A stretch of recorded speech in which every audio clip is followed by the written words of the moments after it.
जब अंधकार स्वयं अपने सबसे भयानक रूप में साकार होता है, तब जन्म लेता है एक ऐसा योद्धा जिसकी गूंज देवताओं के लोक तक सुनाई देती है। लंकापुरी की वही रात कांप रही थी, आकाश में अग्नि रेखाएं खिंच रही थी, क्योंकि युद्ध भूमि में उतरने वाला था वह वीर जिसे देवता भी सीधे ललकारने से डरते थे।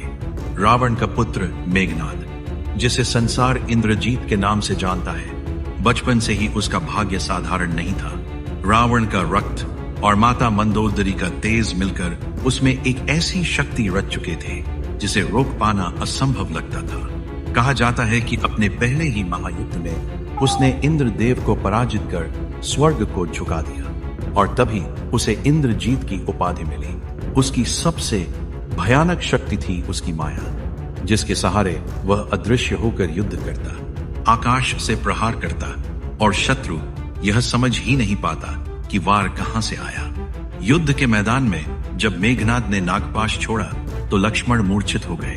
पूरी वानर सेना सन्न रह गई और ऐसा प्रतीत हुआ मानो युद्ध उसी क्षण समाप्त हो जाएगा।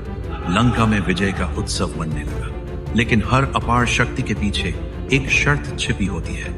मेघनाद की अजेयता उसके यज्ञ से जुड़ी थी और यही उसका सबसे बड़ा रहस्य और कमजोर कड़ी बन गई। विभीषण द्वारा यह रहस्य प्रकट होते ही लक्ष्मण ने अधूरे यज्ञ के बीच उस महावीर को ललकारा और वह युद्ध केवल अस्त्रों का नहीं बल्कि धर्म और अधर्म का निर्णायक संग्राम बन गया।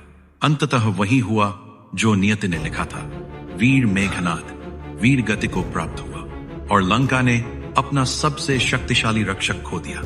और यही उसकी कथा का अंतिम सत्य है कि शक्ति चाहे कितनी भी महान क्यों न हो, यदि वह धर्म के विरुद्ध खड़ी हो तो इतिहास में विजेता नहीं, केवल चेतावनी बनकर रह जाती है।